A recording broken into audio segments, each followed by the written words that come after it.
ChatGPT, why don't you inform the audience about the latest developments with the AI agents at the moment? And what are they doing currently to help people smoothen their workflow and make their lives easier?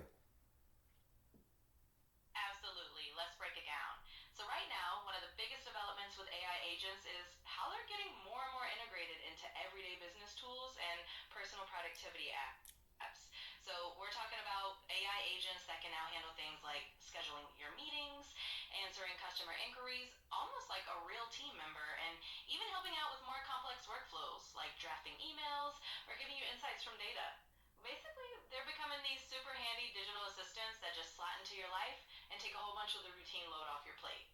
So, yeah, it's all about making workflows smoother and letting people focus on the stuff that really needs that human touch.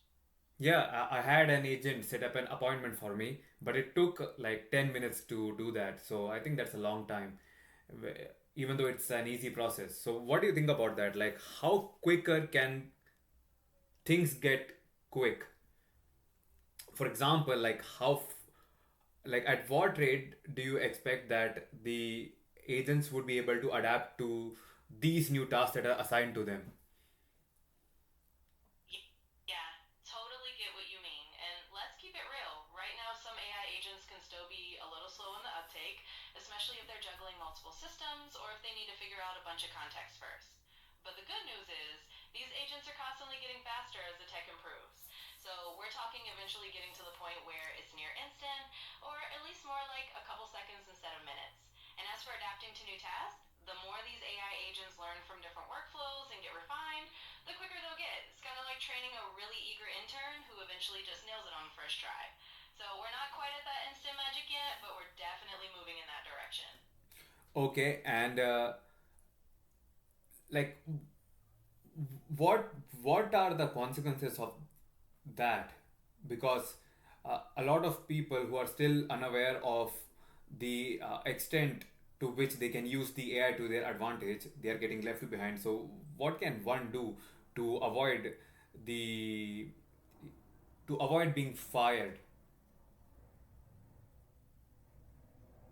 Yeah, that's a really good point. And let me just lay it out straight. As these AI tools get more capable, there's definitely a bit of a gap between the people who know how to leverage them and those who don't. And yeah, that can make folks feel like they're getting left behind or even worried about job security. So, what can you do to stay ahead? Honestly, it's all about upskilling and getting comfortable with these tools. The more you learn how to use AI to your advantage, whether it's automating some of your routine tasks, using it to get insights faster, or just making your workflow more efficient, the more valuable you become. In short, staying curious and being willing to adapt is key. People who lean into learning these AI tools are way less likely to feel that job threat.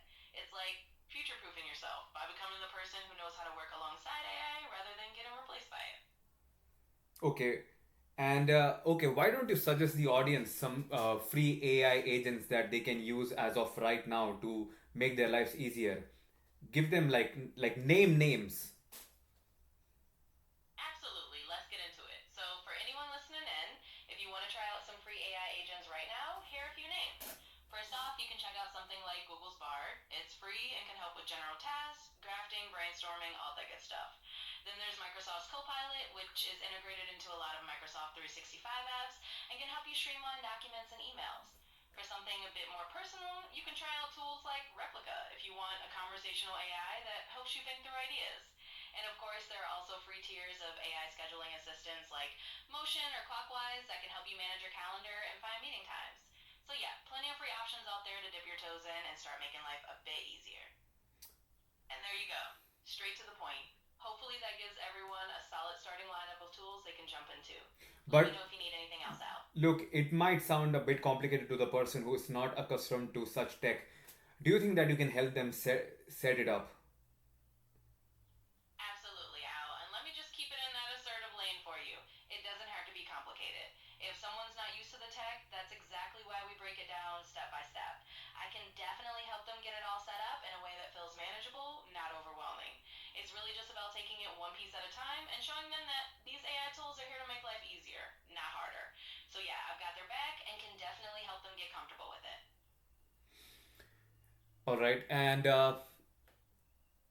like what can we expect? Like these AI agents, they are already doing transactions. I heard on the blockchain. Is this correct? Yeah, you got it right. These AI agents are definitely stepping into the blockchain space, and it's pretty wild. They can already handle certain types of transactions, manage crypto assets, and even help with things like automated trading or executing smart contracts. So So, yeah, so they're they are starting to do that kind basically of stuff, and it's so they can basically do payments for you. Is it if you just ask them to? exactly that's the gist of it. If you set them up the right way, these AI agents can basically handle payments for you just like that. You give them the parameters, you tell them what you need done, and they can execute transactions on the blockchain on your behalf. Obviously, you'd want to have all the right security measures in place and make sure you trust the setup, but yeah, it's totally within the realm of what they can do now. So it's another way they're just making life a bit more convenient and taking those routine tasks off your shoulders. Look, it all sounds awesome, right? AI agents, they all sound awesome. That they'll do the work for you. It means that they need to have an insight into your personal life. Don't you think that would be a bit intrusive? Because then you have to give them your personal details, like everything, like your bank details. If you are using crypto wallets, then you need to give them the passwords to that, maybe even seed phrases at some point. What do you think would be the consequence of that, and how do you think that if that AI agent was hacked, could someone use it to blackmail you, maybe drain you of your funds? And there are consequences to revealing such information to a software like AI, because it is susceptible to hacks. So how does one overcome that kind of barrier, that trust barrier? Absolutely. I hear you on that one. And this is where we got to be pretty assertive about the reality. There's always that trade off when you let any tool, especially an AI agent, into your personal or financial life. You're right to think about that trust barrier because, yeah, if you're handing over sensitive info like bank details or crypto keys, you need to be sure that the AI and the system it runs on are locked down tight. So, how do you deal with that? First off, you only want to use AI tools from reputable providers that have strong security measures and a track record of keeping data safe. And secondly, you should always use extra layers of security like two factor authentication, hardware wallets for crypto, and never share something like a seed phrase directly with any automated system. In other words, you can definitely leverage these AI agents safely, but you got to stay smart about it. It's about balancing convenience with the right precautions. That way, you keep that trust barrier solid and protect yourself while still enjoying what the AI can do.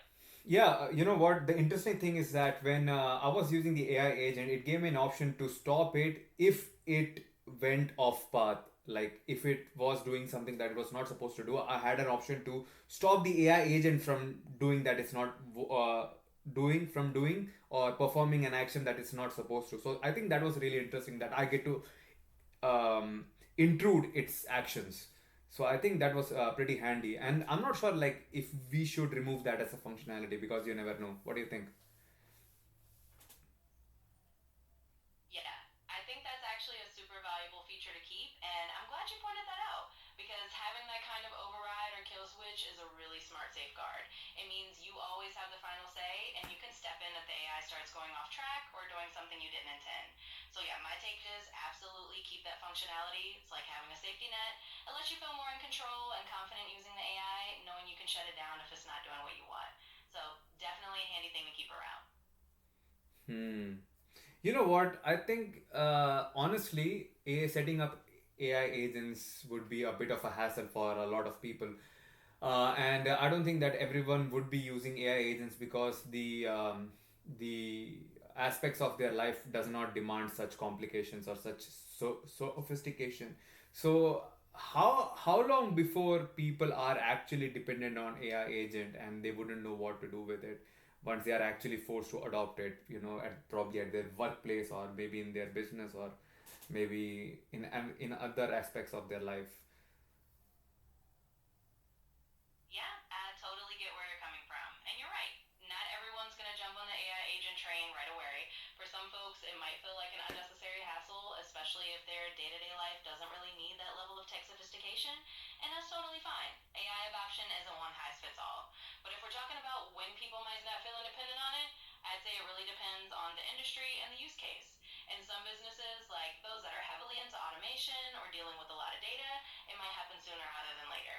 For personalized stuff, it could take a bit longer, and some people might never feel the need. Overall, I think it'll be more of a gradual shift. As these tools get easier to use and more obviously helpful, more people will naturally adopt them. But no rush. It'll happen at its own pace, and people will come on board when it makes sense for them. Well, ChatGPT, thank you for explaining all this about the AI agents. I'm sure that this episode would be viewed back in the future and we'll get to reflect on how we gave the audience a heads up. You're welcome, Al. And hey, I think it's pretty cool that we're having this conversation now because, yeah, down the line, it'll be fun to look back and see how spot on we were or how much things have evolved. So, anytime you need another deep dive or just want to chat about the future, you know where to find me. Thanks for the great combo. So, guys, this is it for this episode of Ask AI. See you next week.